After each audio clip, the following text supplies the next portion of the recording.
Hello students, my self वैभव पटेल। ધોરણ 11 રસાયણ વિજ્ઞાનની અંદર લાસ્ટ વિડીયો લેક્ચરની અંદર આપણે બંધકારક ઇલેક્ટ્રોન યુગ્મ અને અબંધકારક ઇલેક્ટ્રોન યુગ્મ ધરાવતા અણુઓના આકાર વિશે આપણે જોઈ ગયા હતા। આજના વિડીયો લેક્ચરની અંદર આપણે સંયોજકતા બંધનવાદ વિશે આપણે જોવાના છે। એની અંદર આપણે આગળ જોઈ ગયા કે લુઈસનો અભિગમ જે છે અણુના આકાર લખવામાં મદદરૂપ થાય છે, પરંતુ એમનો જે રાસાયણિક બંધની રચનાને એ સમજાવવામાં નિષ્ફળ નીવડશે।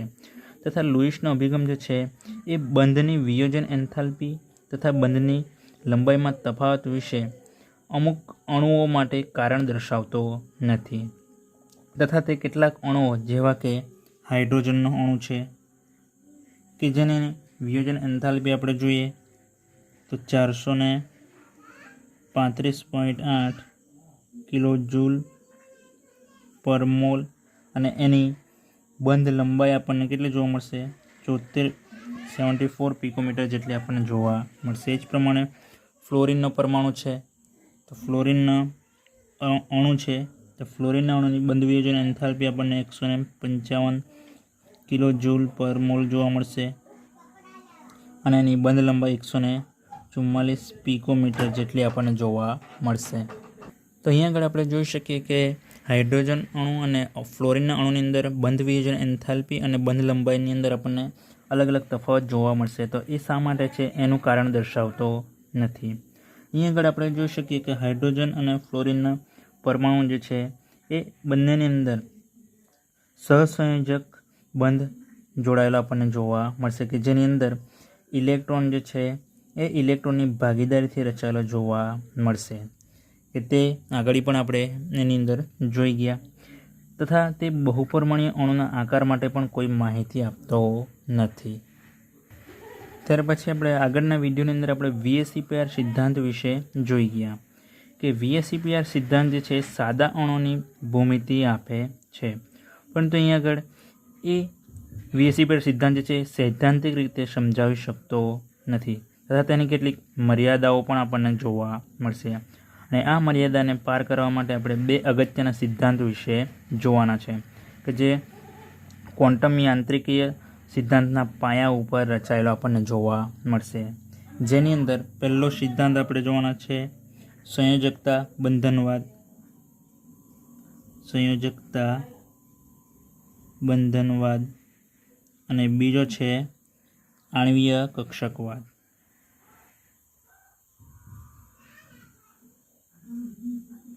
સંયોજકતા બંધનવાદને આપણે ઇંગ્લિશની અંદર કહીશું તો વેલેન્સ બોન્ડ થિયરી, જેને આપણે ઇંગ્લિશની અંદર VBT પણ કહી શકીએ। અહીંયા આગળ પણ આપણે લખી શકીએ VBT વેલેન્સ બોન્ડ થિયરી। ખ્યાલ આવી ગયો? જ્યારે આણ્વીય કક્ષકવાદને આપણે MOT વડે દર્શાવી શકીએ કે મોલેક્યુલર ઓર્બિટલ થિયરી વડે એને ઇંગ્લિશની અંદર દર્શાવી શકીએ। તો સૌથી પહેલાં એની અંદર આપણે સંયોજકતા બંધનવાદ વિશે જોઈએ,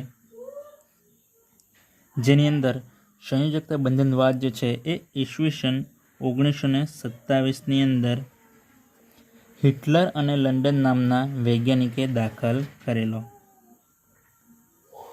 હિટલર અને લંડન નામના બે વૈજ્ઞાનિકોએ દાખલ કરેલો કે જેને પાવલિંગ અને બીજા અન્ય વૈજ્ઞાનિકોએ બહુ વિકસાવ્યો હતો। એની અંદર આગળ જોઈએ તો કે સંયોજકતા બંધનવાદ જે છે એ કોના ઉપર આધાર રાખતો જોવા મળશે?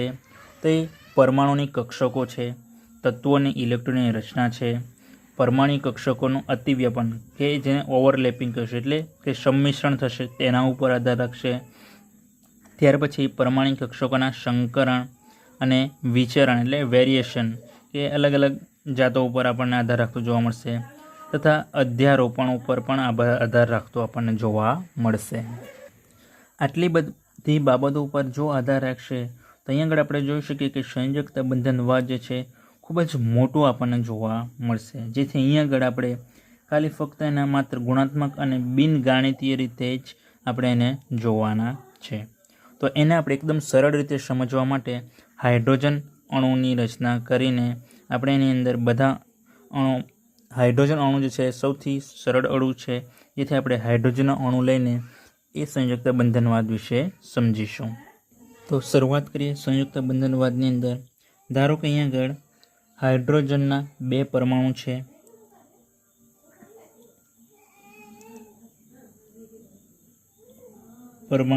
હાઇડ્રોજનનો પરમાણુ એ અને એનું કેન્દ્ર છે Na. એ જ પ્રકારે હાઇડ્રોજનનો પરમાણુ બી છે, જેનું કેન્દ્ર Nb અને Na એટલે ન્યુક્લિયસ, પરમાણુ એ છે એટલે એ તરીકે એને ન્યુક્લિયસ બી. ખ્યાલ આવી ગયો. હવે એની અંદર આપણને ઇલેક્ટ્રોન જોવા મળશે. ધારો કે ઇલેક્ટ્રોન E a છે અને આનો ઇલેક્ટ્રોન E b જોવા આપણને મળશે. જો આ બંને પરમાણુ એકબીજાથી ઘણા દૂર જો હોય તો આપણને એમની વચ્ચે કોઈ પણ પ્રકારની ક્રિયા થતી જોવા મળશે નહીં. પરંતુ જેમ જેમ એ દૂરથી એકબીજાને નજીક આવતા જશે તેમ તેમ એની અંદર આપણને નવા નવા આકર્ષણ બળ અને અપાકર્ષણ બળ જોવા મળશે. તો અહીંયા આગળ આપણને એ પરિસ્થિતિની અંદર 2 આકર્ષણ બળો અને 2 અપાકર્ષણ બળો જોવા મળશે. જેની અંદર આપણે સૌથી પહેલાં આકર્ષણ બળ વિશે જોઈએ. આકર્ષણ બળો તો કયા કયા આકર્ષણ બળો જોવા મળશે? તો પહેલું કે પરમાણુ છે તો એ પરમાણુનું કેન્દ્ર અને એ જ પરમાણુના ઇલેક્ટ્રોન છે તો એમની વચ્ચે આકર્ષણ જોવા મળશે. અને બીજું એની અંદર બીજો પરમાણુ બી છે તો એનું પરમાણુનું કેન્દ્ર અને એ જ પરમાણુના ઇલેક્ટ્રોન વચ્ચે આપણને જોવા મળશે. જેથી અહીં આગળ લખી શકીએ એક પરમાણુનું કેન્દ્ર અને પોતાનો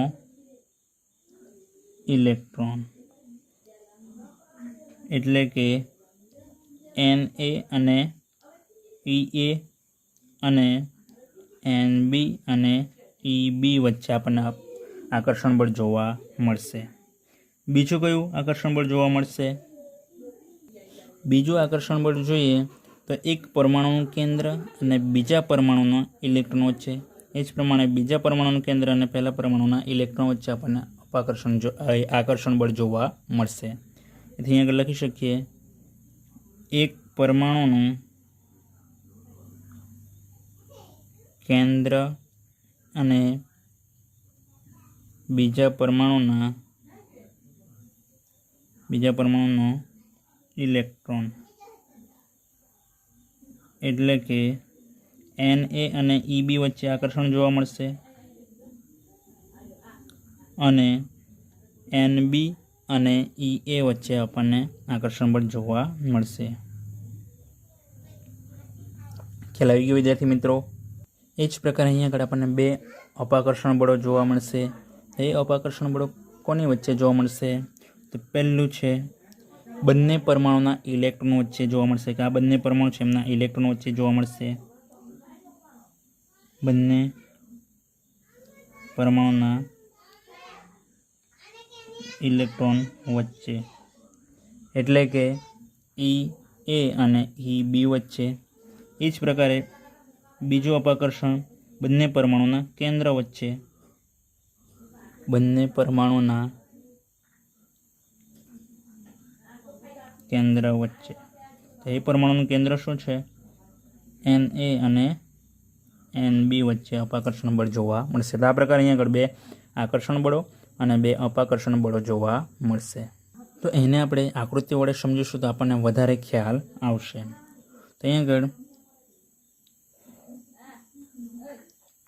પરમાણુ એનું કેન્દ્ર છે, હાઇડ્રોજનનું પરમાણુ એ છે એનું કેન્દ્ર છે અને હાઇડ્રોજનનું પરમાણુ બી છે એનું કેન્દ્ર જોવા મળશે.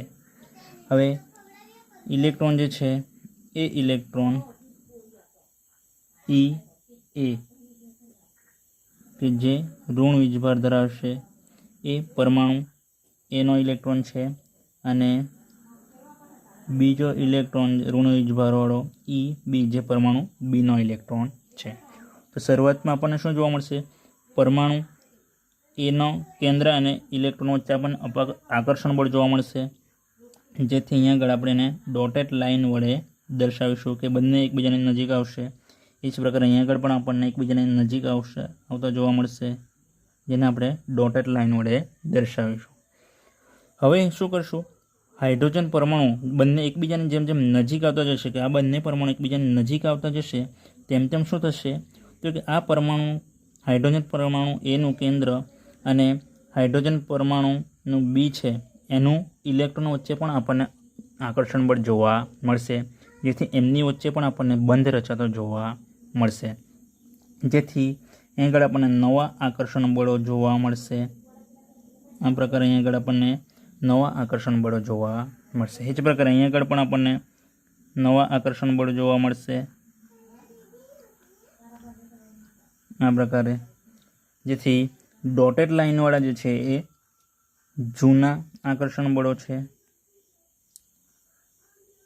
જૂના બળો, અને સીધી રેખાવાળા જે છે એ નવા બળો આપણને જોવા મળશે। આ ખાલી ફક્ત આકર્ષણ બળ વિશે થયું કે પરમાણુ એનું કેન્દ્ર અને પરમાણુ એના ઇલેક્ટ્રોન વચ્ચે આકર્ષણ બળ, અને પરમાણુ બીનું કેન્દ્ર અને એના ઇલેક્ટ્રોન વચ્ચે આકર્ષણ બળ એ જૂનું આકર્ષણ બળ છે। નવું આકર્ષણ બળ પરમાણુ એનું કેન્દ્ર અને પરમાણુ બીના ઇલેક્ટ્રોન, એ જ પ્રમાણે પરમાણુ બીનું કેન્દ્ર અને પરમાણુ એના ઇલેક્ટ્રોન વચ્ચે નવું આકર્ષણ બળ જોવા મળશે। ખ્યાલ આવી ગયો વિદ્યાર્થી મિત્રો। હવે આપણે અપાકર્ષણ બળ વિશે જોઈએ તો અહીંયા આગળ પરમાણુ એનું કેન્દ્ર છે એચ એ અને પરમાણુ બીનું કેન્દ્ર છે એચ બી। હવે એના ઇલેક્ટ્રોન આ જે છે ઈ એ અને ઈ બી।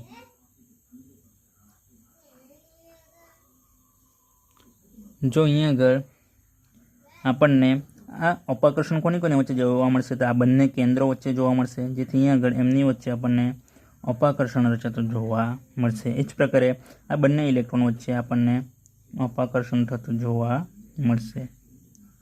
આ પ્રકારે અહીંયા આગળ આપણને અપાકર્ષણ બળો જોવા મળશે કે બંને પરમાણુનું કેન્દ્ર, બંને પરમાણુના ઇલેક્ટ્રોન એટલે કે આ ઇલેક્ટ્રોન વચ્ચે અપાકર્ષણ જોવા મળશે, અને બંને પરમાણુના કેન્દ્ર એટલે કે આ કેન્દ્ર વચ્ચે આપણને અપાકર્ષણ થતું જોવા મળશે। ખ્યાલ આવી ગયો વિદ્યાર્થી મિત્રો। અહીંયા આગળ આપણે પ્રેક્ટિકલી જોઈએ તો આ જે નવા આકર્ષણ બળો છે એની માત્રા જે છે એ નવા આ અપાકર્ષણ બળો કરતાં આપણને વધારે જોવા મળશે, જેના કારણે શું થશે, તો કે આ બંને પરમાણુ જે છે એ એકબીજાની નજીક આવશે અને એમની સ્થિતિ ઉર્જાની અંદર આપણને ઘટાડો થતો જોવા મળશે, અને એક સમય એવો આવશે કે જ્યારે બંને આકર્ષણ બળ અને અપાકર્ષણ બળ જે છે એ બંને એકબીજાને સંતુલિત કરતા જોવા મળશે, એટલે કે એકબીજાને બેલેન્સ કરતા આપણને જોવા મળશે।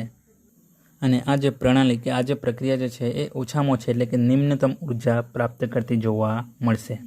અને આ તબક્કાની અંદર હાઇડ્રોજન પરમાણુ જે છે એ એકબીજા સાથે બંધ રચતા જોવા મળશે અને સૌથી વધારે સ્થાયી અણુની રચના કરતાં આપણને જોવા મળશે, જે દરમિયાન એમની વચ્ચેની જે બંધ લંબાઈ આપણને જોવા મળશે એ બંધ લંબાઈ આપણને 74 પિકોમીટર જેટલી આપણને જોવા મળશે। અહીંયા આગળ આપણે જોઈએ આ હાઇડ્રોજન પરમાણુનો એક ઇલેક્ટ્રોન અને બીજા હાઇડ્રોજન પરમાણુ એક ઇલેક્ટ્રોન જે છે એ ભાગીદારી કરશે, અને અહીંયા આગળ આપણને આ પ્રકારે સહસંયોજક બંધ બનાવતો આપણને જોવા મળશે, અને એમની બંધ લંબાઈ આપણને 74 પિકોમીટર જેટલી આપણને જોવા મળશે। જ્યારે આ બંને હાઇડ્રોજન પરમાણુ વચ્ચે આપણને બંધ રચાતો જોવા મળશે તે દરમિયાન આપણને ઉર્જા જે છે એ મુક્ત થતી જોવા મળશે, એટલે કે છૂટી પડતી જોવા મળશે। તેથી હાઇડ્રોજન અણુ જે છે એ અલગ હાઇડ્રોજન પરમાણુ કરતાં આપણને વધારે સ્થાયી જોવા મળશે, અને આ દરમિયાન જે ઉર્જા છૂટી પડેલી છે એ ઉર્જાને આપણે બંધ એન્થાલ્પી કહીશું। અહીંયા આગળ આપણે પ્રક્રિયા જોઈએ, આ હાઇડ્રોજન અણુ છે તો એ અણુને છૂટા પાડવા માટે આપણે કેટલી ઉર્જા આપવી પડશે, તો અહીંયા આગળ આપણે એને 435.8 કિલો જૂલ પર મોલ જેટલી ઉર્જા આપીશું તો એ હાઇડ્રોજનનો અણુ છૂટો પડશે અને હાઇડ્રોજન પરમાણુ આપણને મળતો જોવા મળશે। તો તો આ જે ઉર્જા જે છે એ છૂટી પડેલી ઉર્જાને આપણે શું કહીશું? બંધ એન્થાલ્પી આપણે કહીશું. એનો મતલબ કે અહીંયા આગળ 1 મોલ હાઇડ્રોજન અણુને છૂટો પાડવા માટે આપણને આટલી ઉર્જાની જરૂર પડશે. એને આપણે ગ્રાફ દ્વારા એકદમ સરળ રીતે સમજીશું. અહીંયા આગળ આપણે ગ્રાફની અંદર જોઈ શકીએ કે અહીંયા આગળ હાઇડ્રોજનનો અણુ છે, બરાબર. અહીં ગ્રાફ જે છે એ ઉર્જા વિરુદ્ધ આંતરકેન્દ્રીય અંતર વિરુદ્ધનો આલેખ જોવા મળશે કે જેની અંદર હાઇડ્રોજનનો અણુ છે. તો એ અણુની અંદર જો આપણે એની ઉર્જા એટલે કે એની બંધ ઉર્જા છે આ જે છે, તો એની અંદર જેમ જેમ અહીંયા આગળ 435.8 જેટલી ઉર્જા આપણે જેમ જેમ આપતા જઈશું કે અહીંયા આગળ શરૂઆતમાં હાઇડ્રોજન અણુ છે બંધ એકબીજા સાથે ઇલેક્ટ્રોન જોડાયેલા જોવા મળશે. પરંતુ અહીં આગળ ઉર્જા આપણે જોઈ શકીએ જેમ જેમ અહીંયા આગળ ઉર્જા વધતી જશે તેમ તેમ શું થતું જશે? તો કે હાઇડ્રોજન પરમાણુ જે છે છૂટા પડતા જોવા મળશે. અને એક સમય એવો આવશે કે એમની વચ્ચેનું અંતર અલગીકરણ થતું જોવા મળશે. બંને પરમાણુ આપણને અહીંયા આગળ જે પ્રમાણે છૂટા થયા છે એ પ્રમાણે અહીંયા આગળ આપણને છૂટા થઈ જતા આપણને જોવા મળશે. અહીંયા આગળ આપણે જોઈએ આ હાઇડ્રોજન અણુ છે એની અવસ્થા જે છે એ બીજા પરમાણુની અવસ્થા કરતાં સૌથી વધારે સ્થાયી અવસ્થા આપણને જોવા મળશે. તો આ પ્રકારે અહીંયા આગળ હાઇડ્રોજનના અણુની અંદર આપણે સ્થાયીતા પણ આપણે સમજાવી શકીએ. મિત્રો, તો આ થિયરી આઈએમપી થિયરી છે, તમારે વ્યવસ્થિત રીતે તૈયાર કરવાની રહેશે અને નોટબુકની અંદર લખવાની રહેશે. હવે આગળનો ટૉપિક જોઈએ આપણે. હવે અહીંયા આગળ આપણે કક્ષકીય સંમિશ્રણના ખ્યાલ વિશે આપણે જોવાના છે. તો અહીંયા આગળ આપણે હાઇડ્રોજનના અણુની રચનાની અંદર આપણે જોઈ ગયા કે જ્યારે બંને હાઇડ્રોજન પરમાણુ ખૂબ જ નજીક હોય ત્યારે આપણને નિમ્નતમ ઉર્જા એની અંદર આપણને જોવા મળશે. તો એમની કક્ષકો એ દરમિયાન કંઈક અંશે આંતરભેદન કરતી જોવા મળશે, એટલે કે સંમિશ્રણ પામતી જોવા મળશે. કેવી રીતે? તો અહીંયા આગળ આપણને ખ્યાલ છે હાઇડ્રોજન છે એની ઇલેક્ટ્રોન રચના 1s1 છે. તો એનો જો આકાર આપણને કેવો જોવા મળશે? તો અહીંયા આગળ હાઇડ્રોજન પરમાણુ છે એનું આ કેન્દ્ર છે.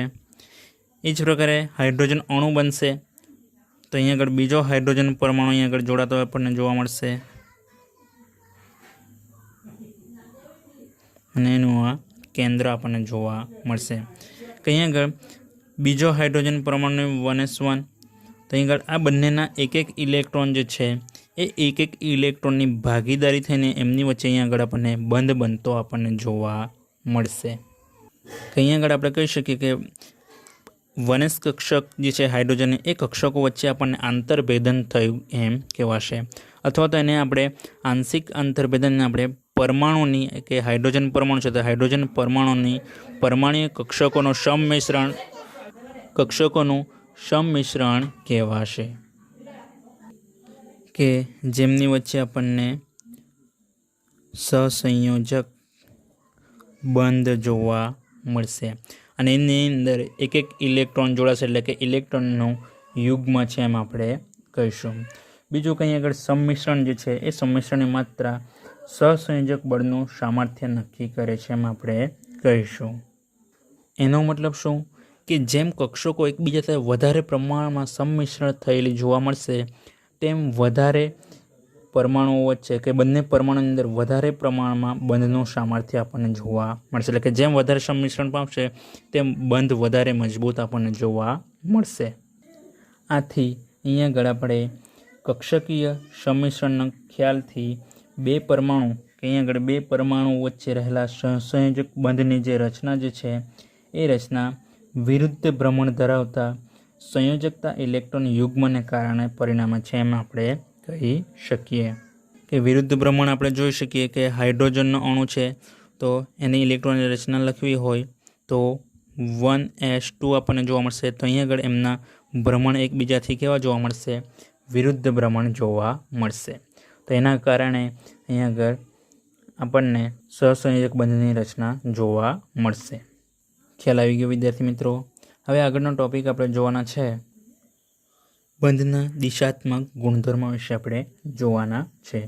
તો અહીંયા આગળ આપણે આગળના ટોપિકની અંદર આપણે જોઈ ગયા કે આ સહસંયોજક બંધ છે એ પરમાણુ કક્ષકોના સંમિશ્રણથી આપણને રચતો જોવા મળશે. અહીંયા આગળ 2 હાઇડ્રોજનના પરમાણુ છે, એ પરમાણુની વનસ કક્ષકો જે છે એ કક્ષકોના અહીંયા આગળ સંમિશ્રણથી આપણને હાઇડ્રોજનનો અણુ બનતો આપણને જોવા મળ્યો। એ જ પ્રકારે અહીંયા આગળ જો આપણને CH4 NH3 H2O જેવા બહુપરમાણીય અણુઓની ભૂમિતિ છે, એના બંધની રચના છે એ જાણવી પણ આપણે અગત્યની છે। તો અહીંયા આગળ ઉદાહરણ તરીકે આપણે જોઈએ CH4 છે, તો એ CH4 ની અંદર એ અણુનો આકાર આપણે જોઈએ તો ચતુષ્ફલકીય આકાર જોવા મળશે અને એમની વચ્ચેનો ખૂણો જોઈએ તો HCHનો ખૂણો આપણને 109.5 ડિગ્રી શા માટે આપણને જોવા મળશે। એ જ પ્રમાણે NH3 અણુ છે, તો એ અણુનો આકાર જે છે એ પિરામિડલ શા માટે છે। તો એ બધા સવાલો માટે આપણે સંયોજકતા બંધનવાદની અંદર CH4 NH3 H2 વગેરે જેવા અણુઓમાં બંધની રચના અને દિશાત્મક ગુણધર્મો જે છે એ ગુણધર્મો આપણે પરમાણ્વીય કક્ષકોના સંમિશ્રણ અને એના સંકરણના સંદર્ભમાં આપણે સમજાવી શકીએ। તો હવે પછીના લેક્ચરની અંદર આપણે પરમાણ્વીય કક્ષકોના સંમિશ્રણ વિશે આપણે જોઈશું। તો આજનો વિડીયો લેક્ચર અહીં આપણે પૂરો કરીશું। તો વિદ્યાર્થી મિત્રો, આ તમારે વ્યવસ્થિત રીતે તમારે ટૉપિક વાંચવાના છે અને તૈયાર કરવાના રહેશે। Thank you friends.